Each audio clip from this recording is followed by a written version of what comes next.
Hello and welcome to all the men and women of the West. I'm Joe, here with me is my co-host Stan. Hello and greetings. And today we're going to be discussing not a man, but a woman. Dun, dun, dun! The character we're going to be discussing, like the title suggests, is the character of Queen Igraine of Valusia. She is daughter of King Borna, Kull's predecessor on the throne of Valusia, who apparently went insane and just began misbehaving. In some adaptations, he had his own sons put to the sword rather brutally all of a sudden in a fit of madness. He was obviously not a very great guy, so that Igraine probably would not have had a very easy childhood, to say the least. So that when we first meet her, and we're only going to be discussing her in the context of the Shadow Kingdom, and we'll be discussing her character and how she's adapted as we go along with each of the graphic novels, because she's kind of a side main character of sorts, and kind of usurps Brill's role as secondary main character in some of the later ones, which I don't really like. But on the other hand, it's such a peculiar decision to have her in the Kull stories. The reason I say it's so peculiar is that Kull was a character who never had a love interest. There was never any intention that he should have one. But Igraine in this Shadow Kingdom story shows herself to be a bit more spoiled and inept than a skilled politician, as she screws up her marriage quite quickly when saying, fine, then I'll cheat, which was definitely a no-no in ancient times for a woman to say to a emperor or great king. You might not be able to keep your head on your shoulders for very long with that kind of mindset. I know it's not very just or fair, but that was the world back then. And for someone like Kull, it would come perfectly natural. I mean, there are plenty of princesses out there. I'll actually say I do like one thing this graphic novel did, but there's no other princess possibly of the direct line of Borna. King Borna apparently died without any sons. Possibly he had put them all to the sword himself, like in the movie, which left him with only a daughter. The trouble is she'd be the most sought after lady for her hand in marriage in all of Valusia, because let's be honest, through her, you gain access to the throne and to the line of Borna, which apparently does date back a few centuries. So you do have the legitimate imperial line that she belongs to it. Kull is the usurper on the throne. And so he's doing what most usurpers did, which is to marry someone of the previous line in order to cement their claim. This is completely natural in human history. And the trouble is, this marriage goes as well as you can expect, though it's a little peculiar because Igraine seems jealous and possessive of her status and does not want anyone else taking her position of queen. And she's also angry at the notion that the other princess might be prettier than her or might be more appealing to Kull, genuinely fearing for her own position, which we have to bear in mind. For a princess, such things aren't just minor issues. This is very important to her. This is her life. She has to be prettier, younger, and more fertile. She makes the same promise that every princess typically made when they wanted to claim the position of queen. I can give you a son before anyone else can. I could give you a son. That's always the claim. Kull mocks her and says, okay, I could just abolish the succession then. She ends up telling him, you're not going to do that. I know you're not, but why don't you use me here? I could mother an heir. So we have here, a little sadly for Kull, his marriage is a battlefield in of itself. A war to be won between him and her. In the epilogue story,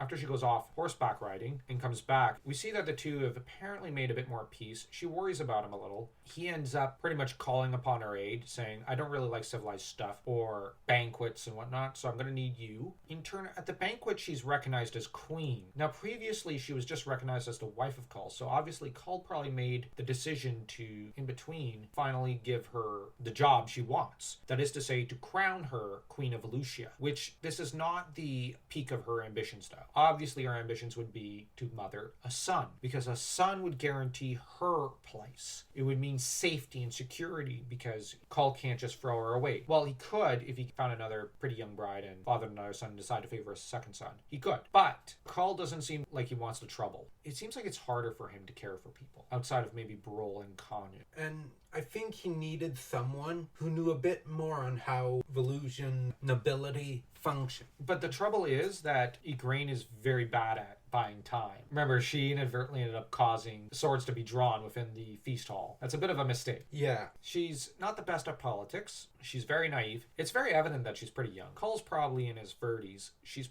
probably in her early to mid-20s, because I think she was around 18 or 19 when she first married him, and it's been a few years since the marriage was first consummated. And in the story, it makes it clear she hated her dad, and she resents her marriage to Kull. Here's the thing, she's not making it any easier for him, so that the marriage just become tempestuous and cold. But on the other hand, she genuinely seems to worry about him in the epilogue story. Seems keen to make peace with him. In turn, Kull is still somewhat distant with her, being very cautious. I don't blame him. Me neither. He can't afford to care too much. That said, it might have been interesting had Arvid Nelson decided to write a novel of Kull, a pastiche novel, maybe with Igraine and Brol, further flesh out the story to some extent, or at least the character of Igraine. Because there are some good ideas, like the daughter of King Borna basically being the ticket to legitimacy, as well as hating her dad. The fact that she's basically the one who wanted to encourage Kull to the throne and marry me and I could give you the Topaz throne. But then when Kull claimed it, what did he do?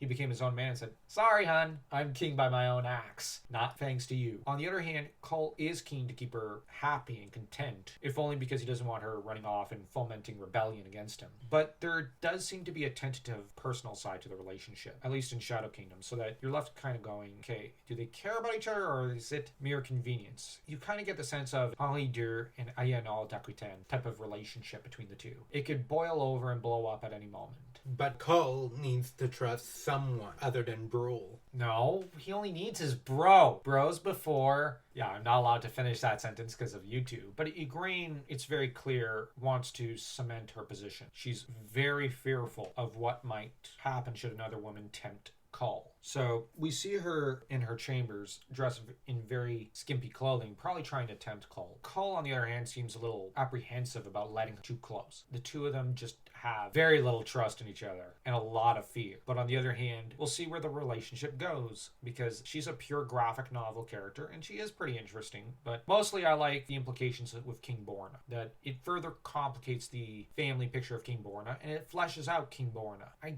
guess it would make sense in the actual lit for Kull to spare one of Borna's daughters, if only to marry her because he's trying to claim a crown. That's where it gets a little interesting. She sees a son as protection, so you kind of have this, yeah, maybe his political interests are best served by allying her and against the rest of the nobility because she was the one who allied with him to give him the throne. So his best bet would be to side with her, especially with the snake cult running around and most of the nobility kind of keen to see Kull's head on one of the gates. That said, he's suspicious enough of her that he has her say the sentence, the magic sentence, so that when she says it, though, he's a little relieved and pleased. She, on the other hand, is confused because she recognizes the words as all men and women do, and she's also bewildered. Apparently, she never knew that her dad was just a figurehead for the Snake Men. She has never met them, which it does show out that they've been hiding themselves from most men. So her choosing to have her father slain is her making a move against the Snake Men, and they would not appreciate that, though she doesn't realize it. I'm just saying, she does not seem very politically astute. Kull might be better served with a more politically astute bride. So maybe Sheldmira might have been a better bride if she had more brains. I'm not saying he should have different factions with different wives and whatnot. No, I'm just saying politically he's going to have to play it very safe and choose someone who's willing to ally with him and undermine his enemies, but also someone who can see where his enemies are coming from. Something Igraine does not show much talent for. But on the other hand, she is an interesting character and we'll see where she goes. Maybe she grows from this. But anyways, tell us what you think. And don't forget to smash that like and that subscribe button, as though you recall putting an end to the one would-be snake usurper.